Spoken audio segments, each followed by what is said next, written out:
tal, Hugo? ¿Cómo te va, Gabriel? Muy bien, qué día gris, sigue el invierno, ¿no? El invierno Bueno. de Alzogaray continúa.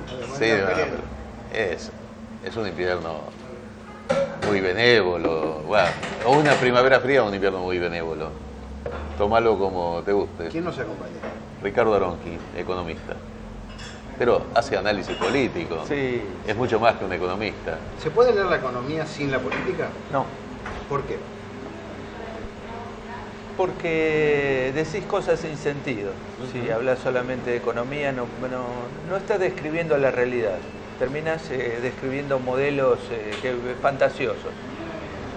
Cuando metés la política te empezás a acercar a explicar lo que pasa realmente. Sin eso me parece que siempre es un análisis corto. Como hacer política sin meter la economía también, digamos, sin entender esa combinación me parece que es poderosa para Ahora, explicar. cómo campean, ¿no? Ese tipo de analistas presuntamente neutros que hablan solo de números y en realidad están vendiendo un mensaje político de fondo. Todo es así. Simplemente decir que el problema principal de la economía es la inflación, ya están metiendo ahí que no hay otros problemas mayores, por ejemplo el desempleo. Claro. Es decir, cada uno elige cuál es el problema mayor. Ahora, que no te vengan a decir que eso es técnico. Y cuando vos decís, mira, el principal problema es, bueno, eso ya estás haciendo política. Claro. O sea, desde el primer paso. Definís prioridades. ¿En qué año cursaste la Facultad de Ciencias Económicas? Mira, empecé entré en el 73, pero terminé en el 84. ¿Estuviste trabajando? Corté en el medio y después me costó mucho los últimos años trabajando y casado y me costó.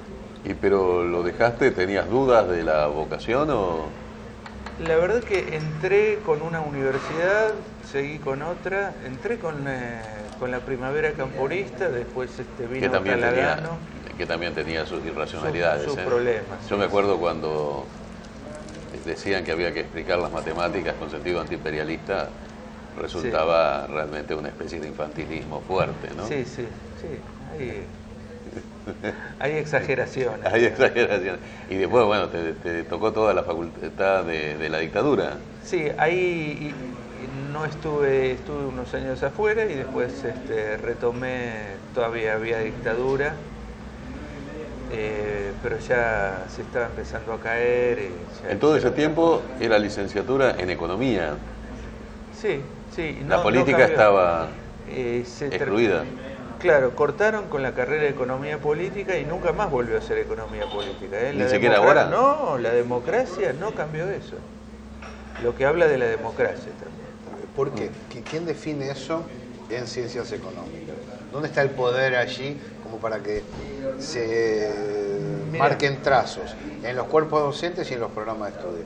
Habría que preguntarle a los que normalizaron la Universidad de Buenos Aires después de la dictadura, básicamente los radicales, que decidieron armar un sistema de carreras donde, por ejemplo, la economía, que para mí es una ciencia social y debería estar con las ciencias sociales, fue a parar a ciencias económicas junto con contador y administrador de empresas y actuario. Ajá. Todos esos recortes los hicieron en función de diversas prioridades políticas también. Claro. Y desgraciadamente la democracia respetó mucho el legado neoliberal en las carreras de economía, en todo el país. Hay muchas carreras de Derecho economía. también, ¿no? Da la sensación. Sí, pero ahí yo no te puedo hablar con tanta prioridad, autoridad, claro. Pero en las carreras de economía yo veo que hay una continuidad neoliberal que es continuar con la ideología del proceso de organización nacional. Qué hasta curioso, hoy, ¿no? Hasta hoy. Estamos formando en las universidades públicas economistas que piensan como el Fondo Monetario Internacional. Es una definición tajante. Venía en el subte leyendo tu nota en la tecla ñ. Sí, y hablas de una situación híbrida. Es interesante el concepto. ¿Cómo es eso? Porque mirá, la verdad que conociendo a los personajes uno sabe en general cómo piensa el neoliberalismo en la Argentina históricamente, Martínez de Hoz, Cavallo, todo este elenco es muy parecido, piensa de la misma forma. Macri es más explícito todavía, otros son como más suavizados, digamos, pero Macri las cosas que dice son tremendas. Todo lo que le sale sin guionar es neoliberalismo en estado sincero. puro. Ese es su pensamiento más sincero, el que no está guionado. El que no está guionado, el que no le dicen, che, decía algo para los pobres, ese es el verdadero Macri. A mí me duele tomar estas decisiones, claro, eso forma parte del libreto. Eso es el libreto, pero creen las decisiones. Ahora, a mí me parece que el proyecto neoliberal para consolidarse en Argentina necesita ganar las elecciones del 2017 para decir, bueno, tenemos, así como dijeron, tenemos, a pesar de haber mentido en la campaña electoral y ocultado cuál era el verdadero programa, pero dicen, tenemos legitimidad para hacerlo, en 2017, si vuelven a ser votados, van a pasar a una segunda etapa de profundización. Entonces, para ganar 2017, no pueden hacer un tobogán en permanente caída de la economía. Entonces, las medidas son a medio camino y el año que viene se supone que van a hacer un fuerte gasto público para reactivar obra pública. Van a emitir, van a endeudarse, es decir... Con deuda. Incluso en esta semana, Laborda, el que estaba reemplazando a Fernández Díaz en La Nación, sí, lo decía claramente. Ahora lo importante es ganar las elecciones, la gobernabilidad. ¿Sabes qué interesante? El tema de la economía, dejémoslo de lado. Me dijo personalmente, tal vez sería el principal referente de armados bonaerense del Frente para la Victoria y uno de los principales dirigentes de ese espacio. No pasa nada, no importa. Se puede perder en mitad de mandato y después volver a ganar. Es una interpretación distinta, porque la sensación que tengo es que el campo nacional marcha hacia una elección tripartita, ¿no? Frente para la Victoria, PJ, Frente Renovador. Nos gustará tal, nos gustará cual, pero eso va sobre la misma base de votos, ¿no? Eso en buena parte implica la derrota, el triunfo del macrismo. Aunque el macrismo pierda la legitimidad electoral y caiga en la opinión, conjuntar un 30% te gana, porque vas en 3 listas distintas. ¿Es correcto pensar de ese modo? ¿Es correcto pensar como en otros momentos se puede perder mitad de mandato y de todas maneras ganar la presidencial próxima? ¿Cómo lo ven eso? Porque contrasta con este razonamiento que están haciendo. Sí. A mí me genera dudas el concepto de campo nacional. En este sentido, a mí me parece que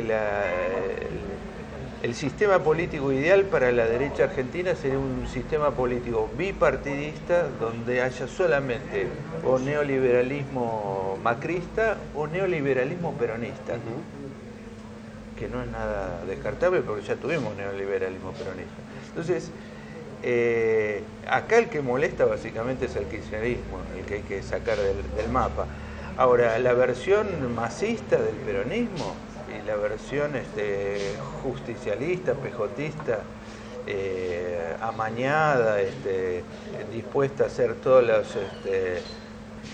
las concesiones para que la derecha los considere buenos, a mí no me parece que eso sea campo nacional. ¿Y cómo hace para ganar las elecciones? No tengo la menor idea. Es decir, lo que yo digo porque yo entiendo, Urtubey es una cosa, ahora Scioli es otra, Massa es una cosa, ahora la sensación es que Felipe Solá es otra. Me parece que hay un terreno sobre el cual explorar. Hay un terreno sobre el cual explorar. Eso estoy totalmente de acuerdo contigo. Lo que yo digo es que si es Urtubey contra Macri, no, digamos, es lo que dijo Monzó explícitamente en el mini Davos. Digo, hay 4 candidatos, está Massa, está Urtubey, está María Eugenia Vidal y está el intendente de la Ciudad de Buenos Aires. O sea, eso es lo que tenemos disponible para el electorado argentino. Sí. Ahí yo no veo ninguna postura nacional. De esos 4 no veo nadie que uno pueda decir, bueno, acá está reflejado el interés de las mayorías nacionales. De ninguna forma. Me parece que forman parte de un proceso de neocolonización del país. Lo que pasa es que me parece, Ricardo, que el peronismo se define por su conducción y por su base de sustentación. Indudablemente los sectores populares y los obreros, si no están dentro del peronismo, el peronismo quedaría vaciado de contenido. Pero después, con esa misma base de sustentación, con los Massa, los Urtubey y todos ellos, conducido, una cosa que lo conduce Massa, lo conduce Menem, son menemistas. Lo conduce Cristina Fernández, son kirchneristas hasta el momento en que desembarcan de esa posición. De manera que lo que define, me parece, básicamente el tema del Movimiento Nacional y Popular es quien lo conduce. Y, bueno, y las bases de sustentación.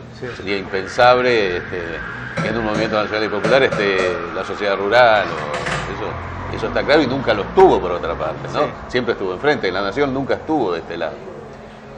Incluso aún con Massa, con todas las críticas que se le puede formular a Massa, como tiene un olfato tan oportunista, de pronto en determinadas circunstancias pueden enfilar para algún lado impensado. Incluso la mayor experiencia es Néstor Kirchner en última instancia, ¿no? De aquel que estuvo a favor de la privatización de YPF, pensando como gobernador. Tal vez como gobernador era la posición correcta. Él necesitaba esos fondos para mantenerla. Ahora, ¿no? Ojo que son muy pragmáticos en ese aspecto. Ahora, como presidente de la Nación, su postura fue exactamente inversa. Sí, pero Kirchner es hijo de una coyuntura donde estalla la hegemonía neoliberal, lleva al pueblo argentino a una situación calamitosa, catastrófica, y se abre un espacio para que un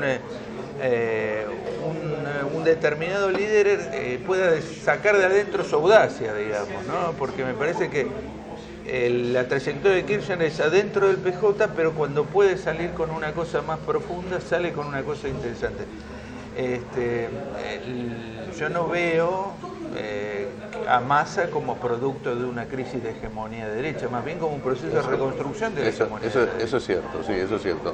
Pero lo que no quiere decir que esto que señala Gabriel, que es que dentro del espacio renovador haya una serie de figuras interesantes, Daniel Arroyo, Felipe Solá, vos ves Gabriel gente Fernández. Interesante Gabriel Fernández. Alberto Fernández. Lo acabo de entrevistar, pero no somos equivalentes. Está muy bien, ¿eh? Está muy bien. Curso. Alberto me sorprende como analista político. ¿Ah, sí? Sí. Uno podría suscribir al pie de la letra lo que dice. Pero la pregunta es por qué está ahí. Porque lo que hacen en el Congreso es lo opuesto a lo que dice. Yo comparto la caracterización que hacen algunos dirigentes que desde el peronismo respaldan al neoliberalismo. Es indudable. Ahora, hay designaciones que son de cuño propio, ¿no? Uno dice, che, qué barbaridad Bocio, qué barbaridad Abal Medina, qué barbaridad. Ahora, ¿quién los designó? Si no existían antes del kirchnerismo. Son inventos propios. ¿No hubo una falta de capacidad de contención de la conducción política del movimiento? En lo gremial, en lo social y en lo político. En los tres ámbitos, ¿no se le escapó la tortuga a la hora de decir, bueno, yo te puedo relevar de un cargo sin que vos te pases con armas y bagajes a la oposición proimperial? Es decir, yo comparto que es una responsabilidad dirigencial, digamos, es inadmisible. Vos podés tener una discusión con un político, no te vas a pasar a apoyar a Estados Unidos. Sí. Ahora, hubo falta de muñeca en el armado político, ¿eh? Coincido. Pongo el ejemplo que para mí es extremo. Tayana. Sí. Tayana es una figura indudable del movimiento nacional, imperdible. Arquitecto del UNASUR. No se lo puede tener de concejal de la Ciudad de Buenos Aires. A mí me parece que es insólito que un movimiento que quiera tener cabeza, materia gris, densidad política, pueda tener una figura así en un lugar irrelevante. Mientras muchos advenedizos llegan a lugares importantísimos. Por acercarse a una agrupación determinada o a un espacio determinado. Y eso me parece muy lamentable y un desperdicio enorme de capacidades, ¿no? Digamos, la juventud sola no es un argumento. ¿Claro? Un joven inteligente y comprometido es muy interesante. Ahora, un joven solo no dice nada y vos tenés, un movimiento como el peronismo, vos tenés una cantidad, y fuera del peronismo también, digamos, lo que se está descubriendo con algunos dirigentes radicales que apuntan muy bien, Chico Santoro, digamos, gente que indudablemente tiene un perfil que tiene futuro. Que no tiene que ser solamente el elemento de la lealtad y la juventud. Claro, del alineamiento automático. No alcanza y no sirve y no aporta. Porque hay agrupaciones más chiquitas que la Cámpora, pero que tienen una vitalidad y una presencia pública mucho más interesante. Ayer lo entrevistamos a Juan Carlos Smith Y ya sobre el final del reportaje, la pregunta fue, porque él hizo una afirmación que dice: yo en el Frente Ciudadano no estuve ni estaré. Sí. Entonces la pregunta es, ¿su relación con Cristina Fernández está definitivamente rota? Sí. Y vos decís, ¿dónde estará el origen de toda esta situación? Bueno, se peleó con Smith por una maqueta, lo de la isla de Marchi. Sí. Uno sabía que cuando largó eso era simplemente un acto propagandístico, porque no ibas a constituir Hollywood en la Argentina, porque no está dada la estructura bueno, se montaba un Hollywood de un edificio más alto de Buenos Aires, una especie de Central Park y Hollywood. Eso nunca ni siquiera se avanzó 5 centímetros adelante, más que el gobierno. Y te peleaste con un dirigente sindical que previamente, además, cuando Moyano fue a negociar la cantidad de diputados, que es política, ¿no? No es hay nada grave, no es un delito. No es un delito, ir a negociar, bueno. Esto no justifica lo que hizo Moyano después, digo. Claro, son 10 diputados. Yo estoy de acuerdo con eso. 10 diputados. Bueno, Smith era uno de ellos. Sí. Lo metías en un lugar que, según Smith, solo Perón podía llegar a ser, por Santa Fe, solo Perón podía tener la cantidad de votos para que un sexto, séptimo diputado por el Frente de la Victoria desde Santa Fe podía llegar a ser diputado.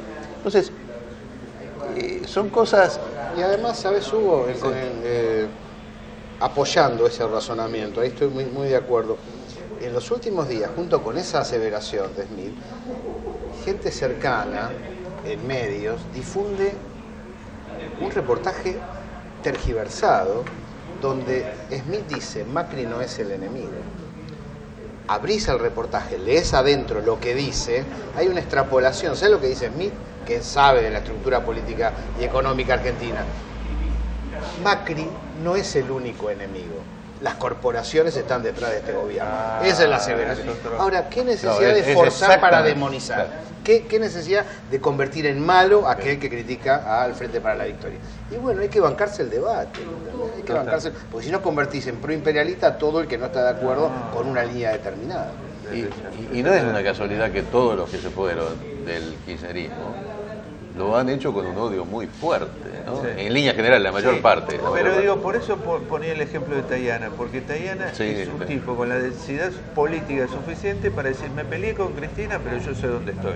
Claro, pero fíjate. No me voy a la embajada norteamericana a contarle. Estuvo muy bien. Estuvo muy bien Tayana. Esto es muy importante. Pero estuvo muy mal Cristina, sí es cierta, y yo se lo pregunté a Tayana y no me dijo que no. Aquello que le increpó que Vudú era leal y que él no lo era. Sí, recuerdo la charla y la conozco. Ahora, esto no implica que, como bien señalabas vos, el kirchnerismo no haya sostenido una posición correcta en lo político-económico, es decir, una posición digna desde los intereses nacionales, y siga siendo una referencia ineludible para la construcción, porque acá el riesgo es confundirse y decir, creo que Smith se confunde: no, yo ya no tengo nada que ver. Y si no tenés nada que ver con este sector, ¿con quién vas a tener que ver? ¿Con quién vamos a armar? Pero también yo noto... yo recuerdo con mucho dolor a principio de año, como votante y militante del Frente para la Victoria, ver cómo los diputados que nosotros votamos votaban la deuda, votaban la propuesta de los fondos buitres, digamos. Me parece que eso es tremendo, porque esa también es una estafa electoral. Así como Macri estafa diciendo: yo no voy a hacer ningún ajuste, los otros te dicen: vamos a defender lo nacional y popular, y van al pie de la derecha. Entonces digo, ¿dónde nos asentamos para tener una fuerza política que nos garantice cierto piso de principios? Pero fíjate que a mí me parece que no son muy grandes. Que el ejemplo más patético de esto ha sido lo de Gil Carbó, porque el Frente Renovador y el PJ apoyaron el proyecto de Macri. Fue Carrió, en este caso, que desde adentro le dijo: no, esto no va así. Y Macri retira el proyecto. Es decir, que el Frente Renovador y el PJ apoyaron un proyecto que tenía tantos agujeros, criticado desde adentro del macrismo y retirado por el propio gobierno. ¿Y cómo queda el Frente Renovador y el PJ que apoyaron eso? Hay situaciones que son insólitas. Que demuestran un grado de genuflexión inadmisible. La reflexión sería abajo ese 20%, ¿no?, que salió de acá y derivó en la segunda vuelta en el macrismo, ¿a dónde irá a parar en la próxima elección? A ver si la crisis económica impacta ahí o si la propaganda desatada de manera feroz, todos los casos ladrones, bueno, los disparates que se dicen por televisión, impacta ahí como para reorientar el voto también en el sentido neoliberal. ¿Tenés algún pálpito en esa dirección vos? ¿Ha cambiado el estado de la opinión pública en la Argentina o no? Mira, yo tengo pequeños indicios de taxistas, de diarieros, de gente que yo lo que no quiero es inventarme una realidad propia. Una realidad propia, sino que quiero... Y ahí sí, el diariero de mi barrio me dice que claramente ha aumentado la venta de Página 12 y ha caído fuertemente el Clarín, menos La Nación, pero Clarín, digamos, hay gente que leía Clarín y le empezó a desconfiar. Taxistas, kirchneristas, no son muchos, pero que te cuentan, mira, hace 2 meses la gente antes subía al taxi y se ponía a hablar contra Cristina, ahora se cayó la boca, no habla más, dice, le saco conversación ya y ellos no contestan. Digamos que hay un cambio, una transformación. Da la impresión que va perdiendo efecto el odio, el veneno, chorros, que eso tiene un límite, chorros, pero te viene la tarifa de la luz, te viene el gas, te viene esto, y esto, digamos, cada vez compensa menos, no es que es todavía muy poderoso, ¿no? Pero compensa menos. Entonces me parece que ahí hay algo...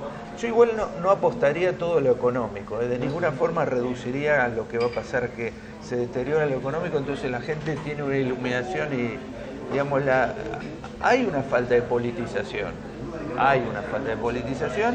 Que alguna vez lo hemos hablado con Hugo, me parece que es responsabilidad del kirchnerismo, en el sentido de politizar no es viva Cristina, politizar es que la gente tenga capacidad de análisis político, que es distinto, con lo cual pueda decir frente a un tipo que era un demagogo y un evidente representante de la patronal, este representa a la patronal. Yo la vez pasada estuve con gente de la Unión Obrera Metalúrgica, un grupo de trabajadores de base, y uno haciendo una charla económica, y uno de ellos me dice, mirá, yo voté a Macri. Yo voté a Macri porque dijo que no iba a cambiar nada, pero encima me iba a sacar el impuesto a las ganancias. Bueno, bajó el 50% de la producción metalúrgica. Claro, pero eso, que vos tenés que tener cierta formación para saber cuál es el proyecto neoliberal, de forma tal de no comprar vidrio de colores. Hay que... Y duele que en un trabajador metalúrgico... Es increíble, un trabajador metalúrgico votando al Macri, es increíble, pero la campaña sobre la corrupción, ver los programas de la noche en televisión es impresionante. Da un poquito de vergüenza ajena, ¿no? Pero la palabra corrupción, parece que el diccionario se agota en la palabra corrupción. Son tipos que pronuncian corrupción, robo, chorro... Bueno, hoy... Vieron que cambió la diagramación de Clarín. Desde el punto de vista periodístico yo creo que mejoró muchísimo esa diagramación. Me gusta mucho más que las anteriores. Han cambiado distintas cosas. Ponen 2 columnistas en la segunda hoja. Hoy están Kirchbaum y Pepe. Y Kirchbaum critica a carta abierta diciendo que no pueden pronunciar la palabra corrupción, ¿no? Y entonces uno piensa, si vos sos gerente de un prostíbulo, como es Kirchbaum, ¿podés hablar contra la prostitución? Es correcto. La seguimos, Carlos. Pedro, Hugo, Roberto. Te has confundido, bueno... No acepto temas futbolísticos. Tu descripción futbolística... No acepto temas... Me corriste Lo anularon, borraron el chiste. ¿Borraron el chiste? La patronal... no me digas. Sí, el grupo concentrado. Bueno, Fortuna es un tipo inteligente. Bueno, gracias a ustedes. Y disculpas, pero bueno, se me hizo tarde.